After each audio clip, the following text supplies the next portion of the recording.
अस्सलाम वालेकुम रहमतुल्लाहि व बरकातुहू। अज़ीज़ तलबा, आपको नूर स्कूल के इस ऑनलाइन लेक्चर सेशन में खुशामदीद कहते हैं। आज हम लोग chapter number 9 chemical equilibrium start करने जा रहे हैं। ये हमारी बिल्कुल एक नई लेक्चर सीरीज़ है और आप लोगों ने इसमें हमारा साथ देना है। आज का जी हमारा लेक्चर नंबर 1 16 जून से हम लोग स्टार्ट ले रहे हैं और चैप्टर नंबर 9 जैसा कि पहले भी आपको बताया केमिकल इक्विलिब्रियम से स्टार्ट लेंगे और चलते हैं जी आज के लेसन की जानिब। आज सबसे पहले हम लोगों ने चैप्टर के स्टडी करने हैं स्टूडेंट लर्निंग आउटकम्स कि इस चैप्टर में स्टूडेंट्स के लिए क्या क्या रखा है, क्या क्या स्टूडेंट्स हासिल करेंगे इस चैप्टर से। तो फर्स्ट ऑफ ऑल है जी chemical equilibrium. Chemical equilibrium term क्या है स्टूडेंट्स ये समझेंगे, ठीक है। फिर फॉरवर्ड और रिवर्स रिएक्शन और उनकी मैक्रोस्कोपिक कैरेक्टरिस्टिक्स को समझेंगे। नेक्स्ट फेज में लॉ ऑफ मास एक्शन को समझेंगे और फिर केमिकल इक्विलिब्रियम कांस्टेंट्स क्या होते हैं, इनके यूनिट्स क्या होते हैं, इक्विलिब्रियम की कंडीशंस क्या होती हैं और लास्ट पे हम लोग इक्विलिब्रियम कांस्टेंट एक्सप्रेशंस लिखने सीखेंगे। ठीक है जी। आज का हमारा पहले 2 पॉइंट्स जो हैं वो हम लोगों ने इंशाल्लाह आज के लेक्चर के आखिर पे आपको आएंगे। सबसे पहले केमिकल इक्विलिब्रियम समझने से पहले केमिकल रिएक्शन क्या होता है उसको समझना बहुत ज़रूरी है। तो a chemical reaction is a process that leads to the chemical transformation of one set of a chemical substance into another. कोई भी एक सब्सटेंस जो है जब वो ट्रांसफॉर्म हो जाए किसी दूसरे सब्सटेंस में, उसकी केमिकल प्रॉपर्टीज, उसकी कंपोजिशन और स्ट्रक्चर में जब चेंजेस आ जाएं तो उसको हम लोग केमिकल रिएक्शन कहते हैं। नेक्स्ट मूव ऑन करते हैं जी। जनरली 2 टाइप्स के रिएक्शन होते हैं, दोनों हाईलाइट कर दिए गए हैं, कंप्लीट रिएक्शंस और रिवर्सिबल रिएक्शंस। कंप्लीट रिएक्शंस जैसा कि नाम से वाज़ेह है कि मुकम्मल हो जाते हैं, is one in which all reactants have been converted into product. तमाम के तमाम रिएक्टेंट प्रोडक्ट में कन्वर्ट हो जाते हैं और केमिकल रिएक्शन जो है ये तकमील की जानिब जाते हैं, मुकम्मल हो जाते हैं, ख़त्म हो जाते हैं। लेकिन कुछ ऐसे केमिकल रिएक्शंस भी हैं जो ख़त्म नहीं होते। उनमें क्या होता है कि 2 रिएक्शंस, एक फॉरवर्ड और एक रिवर्स, यानी प्रोडक्ट बन भी रहा होता है, product at the same time टूटता भी है, दोनों इक्वल रेट पे चलते हैं और इक्विलिब्रियम स्टेट एस्टेब्लिश कर लेते हैं। इनको हम लोग कहते हैं रिवर्सिबल रिएक्शंस। इंशाल्लाह ये नेक्स्ट स्लाइड में हम लोग डिटेल से पढ़ेंगे। नेक्स्ट मूव ऑन करते हैं importance of chemical reaction. First line, we owe our existence to equilibrium phenomena. इंतहाई अहम बात, खुलासा आज के लेक्चर का कि इक्विलिब्रियम के बगैर जिंदगी ही नहीं है। ठीक है, एटमॉस्फेयर में जो मौजूद इक्विलिब्रियम है, हम लोग ऑक्सीजन इनहेल करते हैं और कार्बन डाइऑक्साइड जो है वो एक्सहेल कर रहे होते हैं, ऑक्सीजन इनहेल करते हैं और कार्बन डाइऑक्साइड एक्सहेल कर रहे होते हैं। ठीक है, तो ये एक बड़ा डेलिकेट सा नेचुरल प्रोसेस है और इक्विलिब्रियम है जो कि मेंटेन कर रहा है लाइफ को। इसी तरीके से many environmental systems depend for their existence on delicate equilibrium phenomena. Equilibrium phenomena इंतहाई अहम है लाइफ के लिए। ये पिक्चरल रिप्रेजेंटेशन भी है जो कि आपको इक्विलिब्रियम की या इक्विलिब्रियम रिएक्शन की अहमियत समझाएगी। Next, differentiate between reactants and products. Reactants और प्रोडक्ट्स में डिफरेंस क्या होता है? तो in a chemical reaction the substance that combine are called reactants and the new substances which are formed are called products. For example, when H2 and O2 combine they form H2O. जब hydrogen और oxygen react करते हैं तो water बनता है। Hydrogen और oxygen reaction में हिस्सा ले रहे हैं, वो रिएक्ट कर रहे हैं, तो वो क्या होंगे? रिएक्टेंट्स। और उनके नतीजे में, रिएक्शन के नतीजे में जो प्रोडक्ट बनेगा उसको हम लोग क्या कहेंगे जी? जो सब्सटेंस बनेगा उसको हम लोग कहेंगे प्रोडक्ट। ठीक है जी। नेक्स्ट स्लाइड पर मूव करते हैं।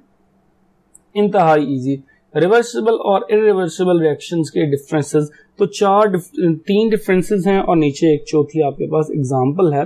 Reversible reactions, the reaction in which the products can recombine to form reactants. ऐसे रिएक्शन जिनमें प्रोडक्ट्स रिकम्बाइन कर सकें वो रिवर्सिबल रिएक्शन, और ऐसे reaction, the reaction in which products do not recombine, जिनमें प्रोडक्ट रिकम्बाइन ना करें उन्हें इरिवर्सिबल रिएक्शंस कहेंगे।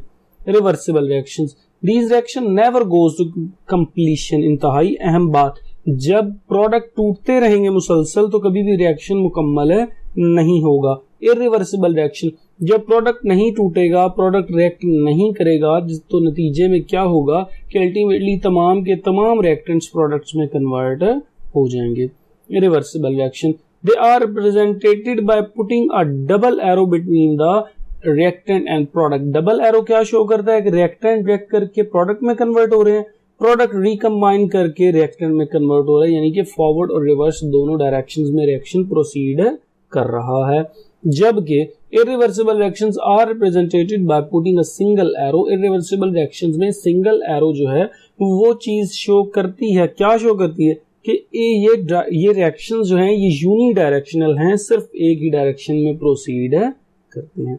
चलते हैं जी नेक्स्ट स्लाइड की जानिब। एग्जांपल रिवर्सिबल रिएक्शंस की, हाइड्रोजन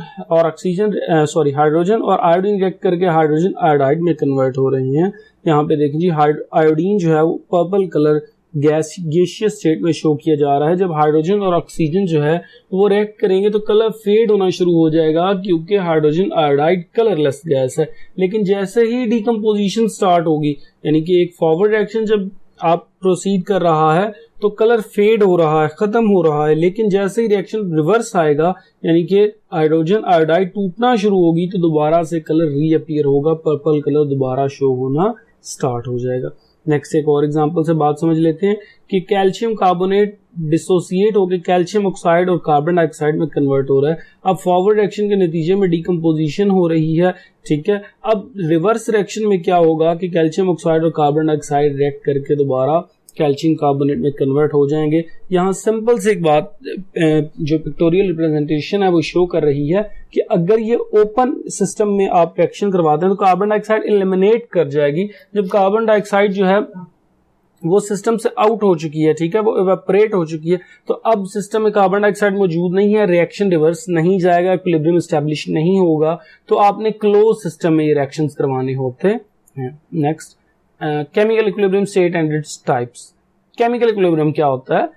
इक्विलिब्रियम के मुतालिक आप लोग पहले से जानते हैं कि इक्विलिब्रियम क्या होता है। दो ऑपोजिट फिनोमेना जब इक्वल, एक दूसरे के बिल्कुल इक्वल हो जाएं तो वो इक्विलिब्रियम होता है। Chemical equilibrium state, the rate of forward reaction is the same as the rate of reverse reaction. The composition of the reaction mixture remains constant. कि forward reaction और reverse reaction का rate जो है वो same होता है, reaction mixture की composition एक जैसी रहती है। इन्हें हम लोग क्या कहते हैं?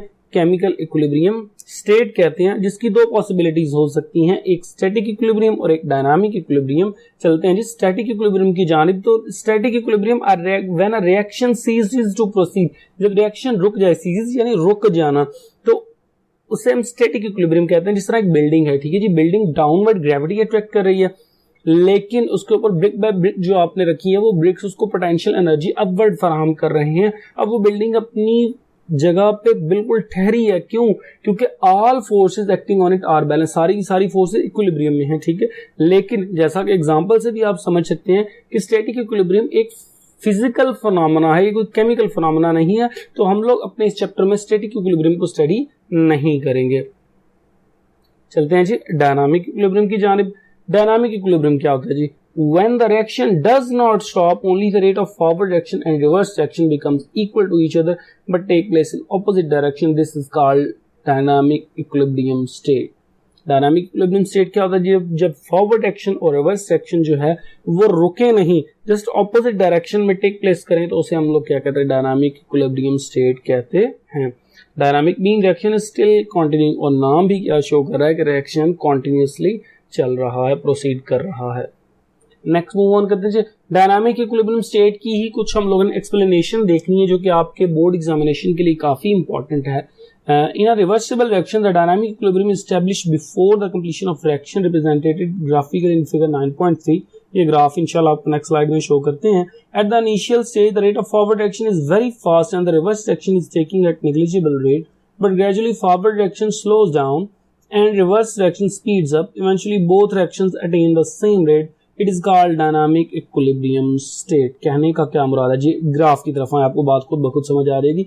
स्टार्ट में फॉरवर्ड रिएक्शन की स्पीड जो है वो बहुत तेज है, क्यों? क्योंकि रिएक्शन में तमाम की तमाम क्या मौजूद हैं? रिएक्टेंट्स मौजूद हैं। लेकिन जब रिएक्टेंट्स रिएक्शन करना स्टार्ट कर देंगे तो क्या होगा, उनकी अमाउंट कम होगी। जब अमाउंट कम होगी तो रिएक्शन रेट कम होता चला जाएगा, ग्राफ डाउनवर्ड आएगा। उम्मीद है कि आपको यहां तक बात समझ आई। अब नेक्स्ट इंतहाई अहमियत की बात जो है सुने, at the start product zero है। जब रिएक्शन स्टार्ट ही नहीं हुआ तो प्रोडक्ट ऑटोमेटिकली जीरो होंगे। लेकिन जैसे जैसे प्रोडक्ट की कंसंट्रेशन बढ़ रही है, रिवर्स रिएक्शन का रेट भी क्या करेगा, इंक्रीज करेगा। और देखिए दोनों ग्राफ एक खास पॉइंट पे आके एक दूसरे से मिल रहे हैं और इसी पॉइंट को हम लोग इक्विलिब्रियम स्टेट कहते हैं।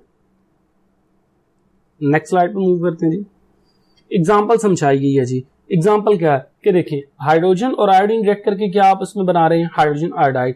लेकिन हाइड्रोजन आयोडाइड डिकम्पोज होकर हाइड्रोजन और आयोडीन बना रहे हैं। अब देखें, एट द बिगिनिंग आपके पास हाइड्रोजन और आयोडीन की कंसंट्रेशन ज्यादा है तो फॉरवर्ड एक्शन की स्पीड क्या होगी, ज्यादा। लेकिन जैसे फॉरवर्ड एक्शन प्रोसीड करेगा, प्रोडक्ट भी आपके पास अवेलेबल है। अब प्रोडक्ट क्या करेगा, डिकम्पोज होगा और हाइड्रोजन और आयोडीन में कन्वर्ट होगा। जब हाइड्रोजन और आयोडीन में कन्वर्ट होगा तो क्या होगा, रिवर्स रिएक्शन की स्पीड बढ़ेगी। जब दोनों की स्पीड इक्वल हो जाएगी तो आपके पास क्या एस्टैब्लिश हो जाएगा, इक्विलिब्रियम। ये डायग्राम हम लोग पहले भी देख चुके हैं। नेक्स्ट मूव ऑन करते हैं जी। फॉरवर्ड एक्शन और रिवर्स रिएक्शन में डिफरेंस, ठीक है जी। Forward action, it is a reaction in which reactant reacts to form products. Reactant react करके प्रोडक्ट में कन्वर्ट होते हैं। Reverse reaction, it is a reaction in which products react to produce reactant. कि जब reactant react करें तो forward action, जब product react करें तो reverse reaction. Forward action take place करते हैं जी लेफ्ट टू राइट, इंतहाई आसान। जबकि रिवर्स रिएक्शन बिल्कुल opposite, right to left. Forward action की हम लोगों ने अभी थोड़ी देर पहले पढ़ा कि इनिशियल स्टेज पे स्पीड फास्ट होती है क्योंकि रिएक्टेंट्स की कंसंट्रेशन ज्यादा होती है। रिवर्स रिएक्शन रेट निग्लिजिबल होते हैं, क्यों, क्योंकि एट द स्टार्ट प्रोडक्ट्स की कंसंट्रेशन निग्लिजिबल या जीरो होती है। Forward action slow down gradually, slow होता जाता है, क्यों, क्योंकि रिएक्टेंट की अमाउंट कम होती है। जबकि रिवर्स रिएक्शन स्पीड्स अप, क्यों, क्योंकि आहिस्ता आहिस्ता प्रोडक्ट की कंसंट्रेशन में इजाफा होता है। नेक्स्ट मूव ऑन करते हैं जी। आज का लास्ट और इंतहाई important topic, macroscopic characteristics of dynamic equilibrium. 5 properties दी गई, इंतहाई आसान। पहली, equilibrium is achievable only in close system. देखिए कैल्शियम कार्बोनेट की जो एग्जांपल आपको थोड़ी देर पहले समझाई थी, तब भी बताया था कि इक्विलिब्रियम एस्टैब्लिश होने के लिए क्लोज सिस्टम होना बहुत जरूरी है। नेक्स्ट, इक्विलिब्रियम स्टेट पर रिएक्शन रुकता नहीं है, reaction does not stop. Just forward और रिवर्स रिएक्शन जो है वो सेम रेट पे टेक प्लेस करते हैं। थर्ड, जब सेम रेट पे फॉरवर्ड और रिवर्स सेक्शन टेक प्लेस कर रहे हैं तो इसका मतलब है कि कंसंट्रेशन चेंज नहीं होंगी, ठीक है, हत्ता कि जो फिजिकल प्रॉपर्टीज हैं वो भी चेंज नहीं होगी। फोर्थ वन, इक्विलिब्रियम स्टेट दोनों तरफ से अचीवेबल है। आप रिएक्टेंट से स्टार्ट करें या प्रोडक्ट से स्टार्ट करें, डायनामिक इक्विलिब्रियम हमेशा एस्टेब्लिश होगा। Last, dynamic equilibrium state can be disturb and again achieve. इंतहाई अहम बात कि आप इक्विलिब्रियम को डिस्टर्ब करने के बाद दोबारा भी अचीव कर सकते हैं अंडर गिवन कंडीशंस। आप अगर कंडीशंस, प्रेशर और टेम्परेचर कंडीशंस को कंट्रोल करें तो आप दोबारा से क्या अचीव कर सकते हैं, इक्विलिब्रियम पोजीशन को अचीव कर सकते हैं। उम्मीद है कि आपको इस लेक्चर की समझ आई होगी। किसी भी क्वेरी या क्वेश्चन की सूरत में आप कमेंट्स कर सकते हैं, आपको रिप्लाई कर दिया जाएगा। अपना बहुत ख्याल रखें, इस चैनल को सब्सक्राइब करें, इस वीडियो को लाइक करें और बेल आइकन को प्रेस करें। अपना बहुत ख्याल रखें। अल्लाह पाक आप सबका हामी और नासिर हो। अल्लाह हाफ़िज़।